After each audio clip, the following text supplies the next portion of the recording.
സമ്പുഷ്ടീകരിച്ച uranium വിട്ടുകൊടുക്കില്ലെന്ന കടുത്ത നിലപാടുമായി Iran രംഗത്ത് വന്നിരിക്കുകയാണ്. ട്രംപിന്റെ അവകാശവാദം നുണയാണെന്നും അത്തരത്തിൽ ഒരു ചർച്ചയും ഇരു രാഷ്ട്രങ്ങൾക്കും ഇടയിൽ ഉണ്ടായിട്ടില്ല എന്നതുമാണ് ഇറാൻ വൃത്തങ്ങൾ വ്യക്തമാക്കുന്നത്. അമേരിക്കയിലേക്കുള്ള ആണവ ഉൽപ്പന്നങ്ങളുടെ കൈമാറ്റത്തെക്കുറിച്ച് യാതൊരു ചർച്ചയും നടന്നിട്ടില്ല എന്ന് Iranian parliament speaker Mohammad Bagher ഗാലിബാഫിനെ അടുത്ത വൃത്തങ്ങളെ ഉദ്ധരിച്ചുകൊണ്ടാണ് മാധ്യമങ്ങൾ റിപ്പോർട്ട് ചെയ്യുന്നത്.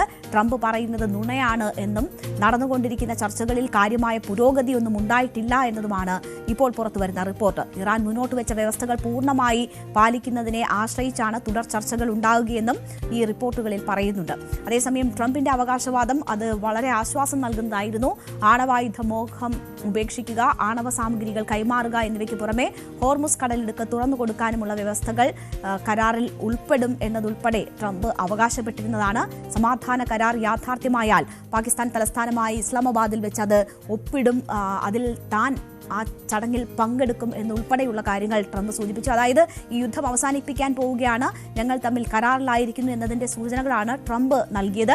നിലവിലെ 2 ആഴ്ചത്തെ വെടിനിർത്തൽ നീട്ടാൻ താൻ ആഗ്രഹിക്കുന്നില്ലെന്നും അതിനുള്ളിൽ തന്നെ ഒരു പരിഹാരം ഉണ്ടാകുമെന്ന് പ്രതീക്ഷിക്കുന്നതായും ഒക്കെ ട്രംപ് പറഞ്ഞിരുന്നു. ഇറാൻ ഈ കരാർ അംഗീകരിച്ചില്ലെങ്കിൽ വീണ്ടും ആക്രമണം തുടങ്ങുമെന്നൊരു മുന്നറിയിപ്പ് കൂടി ട്രംപ് നൽകിയിരുന്നു. എന്തായാലും പ്രശ്നങ്ങളൊക്കെ പരിഹരിക്കപ്പെട്ടിരിക്കുന്നു എന്ന സൂചനയാണ് ട്രംപിന്റെ വാക്കുകൾ നൽകിയത്.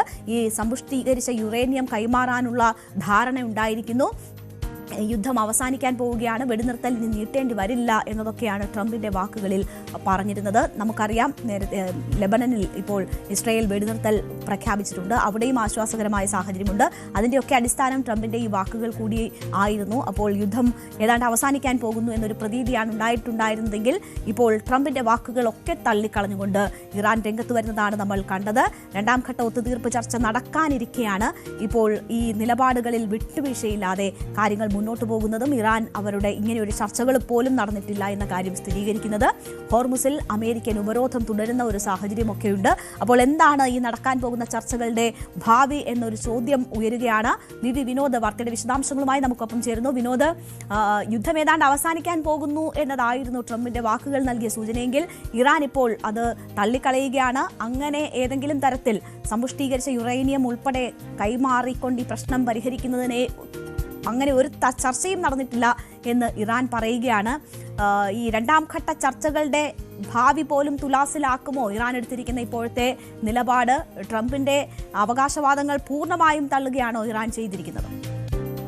സമീപകാല സാഹചര്യങ്ങൾ പരിശോധിച്ചാൽ നഷ്ടമുണ്ടായിട്ടുള്ളത്, തിരിച്ചടി ഉണ്ടായിട്ടുള്ളത്, അല്ലെങ്കിൽ ഒരു വിശ്വാസ വഞ്ചന നേരിടേണ്ടി വന്നതൊക്കെ തന്നെ ഇറാനാണ്. കാരണം ഈ യുദ്ധം തുടങ്ങുന്നതിന് മുൻപ് തന്നെ, ഏതാണ്ട് 1.5 മാസം മുൻപ് ഈ യുദ്ധം തുടങ്ങുന്നതിന് മുൻപ് തന്നെ ഒരു അനുരഞ്ജന ചർച്ചകളൊക്കെ നടക്കുകയായിരുന്നു. അത് ഇസ്രായേലും അമേരിക്കയും ഇറാനും ഒക്കെ ചേർന്ന് തുർക്കിയുടെയൊക്കെ സാന്നിധ്യത്തിൽ ഒമാൻ്റെ മധ്യസ്ഥതയിൽ ഒരു ചർച്ച നടക്കുകയായിരുന്നു. പക്ഷേ പൊടുന്നനെയാണ് ഇറാനിലേക്ക് ആക്രമണം ഉണ്ടായത്. അവരുടെ പ്രധാനപ്പെട്ട നേതാക്കളെല്ലാം തന്നെ, ഖമനേയി ഉൾപ്പെടെയുള്ള പ്രധാനപ്പെട്ട നേതാക്കളെല്ലാം കൊല്ലപ്പെടുന്ന സാഹചര്യമുണ്ടായി.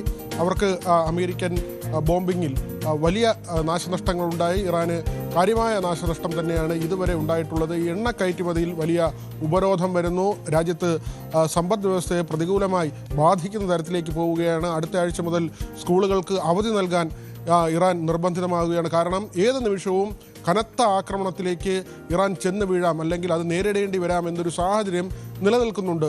പക്ഷേ മറുവശമുണ്ട്, ഇറാൻ ഹൂതികൾക്കും അതോടൊപ്പം തന്നെ ഹിസ്ബുള്ളയ്ക്കും ഹമാസിനുമൊക്കെ വലിയ തോതിൽ സാമ്പത്തിക സഹായം ചെയ്യുന്നു. ഇസ്രായേലിലേക്ക് ആക്രമണം നടത്താൻ ഇറാൻ്റെ പരിപൂർണമായ പിന്തുണ ഈ തീവ്രവാദ ഗ്രൂപ്പുകൾക്ക് ലഭിച്ചിരുന്നു.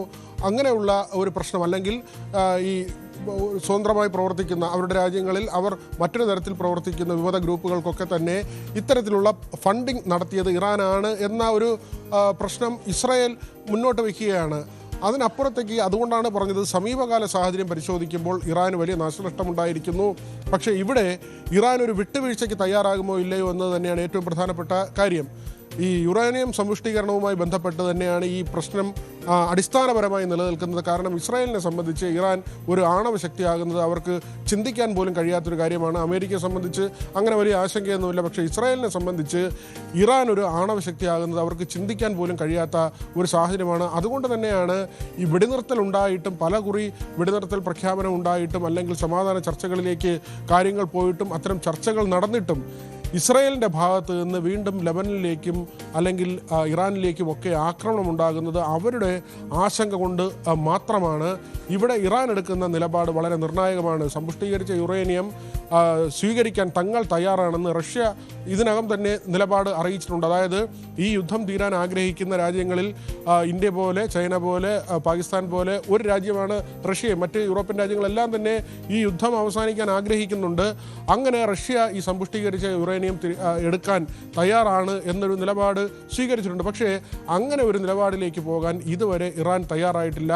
അവർക്ക് ഇത്രയും കഷ്ടനഷ്ടമുണ്ടായിട്ടുണ്ട്. പക്ഷേ ഇറാൻ ഒരു വിട്ടുവീഴ്ചയ്ക്ക് തയ്യാറായാൽ ഈ യുദ്ധം അവസാനിക്കുന്ന സാഹചര്യമുണ്ടാകും. അത് ഇറാൻ ജനത എങ്ങനെ സ്വീകരിക്കും, അവരുടെ നേതാക്കൾ എങ്ങനെ സ്വീകരിക്കും, ലോകത്തിന് മുന്നിൽ അവർക്ക് ഏതെങ്കിലും തരത്തിലുള്ള ക്ഷീണം ഉണ്ടാകുമോ, ഇങ്ങനെയൊക്കെ ഉള്ള കാര്യങ്ങൾ മറുവശത്തുണ്ട്. അല്ലെങ്കിൽ സധൈര്യമായി അമേരിക്കയുടെ ഡിമാൻഡുകളോട് മുഖം തിരിഞ്ഞു നിൽക്കുക, യുദ്ധം വന്നാൽ അത് നേരിടുക എന്ന ഒരു നിലപാടിലേക്ക് പോവുക.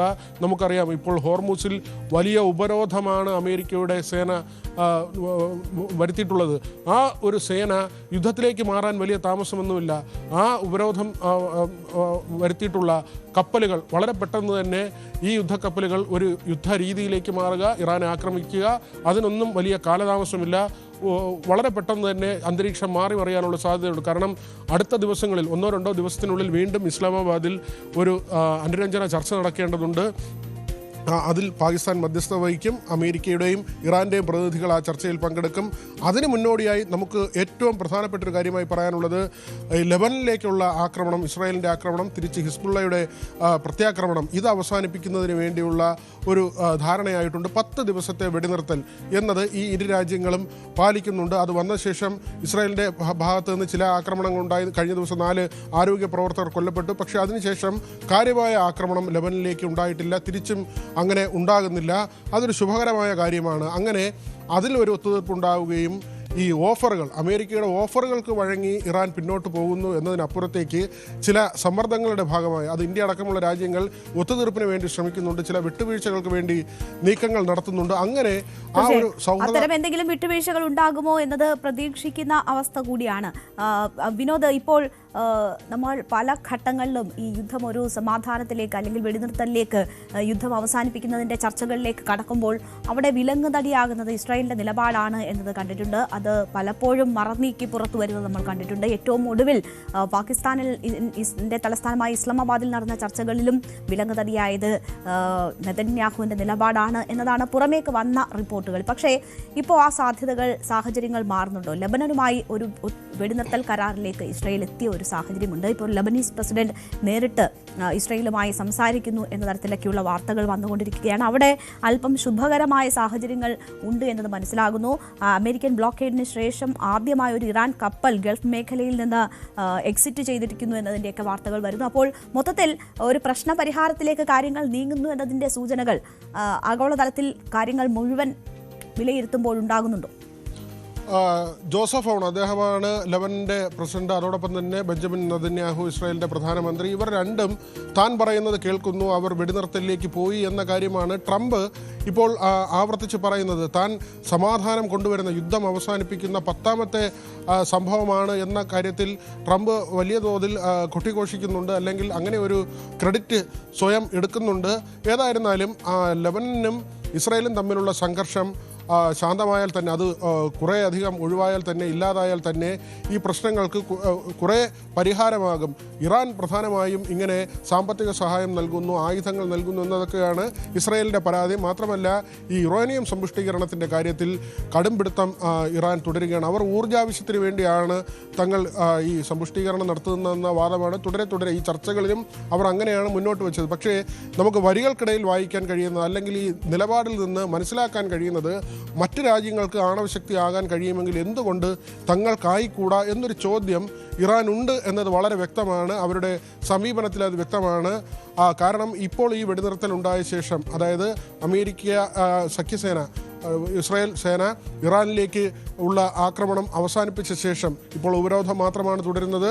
ആ ശേഷമുള്ള ഉപഗ്രഹ ദൃശ്യങ്ങൾ പുറത്തു വന്നിരുന്നു. ഇറാനിൽ സെല്ലാറുകളിലാണ് അവർ എങ്ങനെ ഈ ഭൂഖണ്ഡാന്തര മിസൈലുകളും മറ്റു കാര്യങ്ങളുമൊക്കെ സൂക്ഷിച്ചിരിക്കുന്നത്. അവിടുത്തെ അറ്റകുറ്റപ്പണികൾ ഇറാൻ നടത്തുന്നു എന്നതിൻ്റെ ദൃശ്യങ്ങൾ ഇപ്പോൾ അമേരിക്ക കഴിഞ്ഞ ദിവസമൊക്കെ പുറത്തുവിട്ടിരുന്നു. അതായത് ഈ സമയം കൊണ്ട് അവർ ഉള്ള ആയുധങ്ങൾ വീണ്ടും യുദ്ധത്തിന് പാകപ്പെടുത്തുന്നു, സജ്ജമാകുന്നു. കാരണം ഇറാനെ കുറ്റം പറഞ്ഞിട്ട് കാര്യമില്ല, ഇറാനുള്ള അനുഭവം അങ്ങനെയാണ്. നേരത്തെ ഈ അനുരഞ്ജന ചർച്ചകൾ നടക്കുന്നതിനിടയിലാണ് ഇറാനിലേക്ക് ആക്രമണം ഉണ്ടാകുന്നതും ഖമനേയി അടക്കമുള്ള പ്രധാനപ്പെട്ട നേതാക്കളെല്ലാം തന്നെ ഏറ്റവും ഒടുവിൽ ലാരിജാനി ഉൾപ്പെടെ ഏതാണ്ട് 12 നേതാക്കളാണ് ആ ഒരു തുടർച്ചയിൽ കൊല്ലപ്പെടുന്നത്.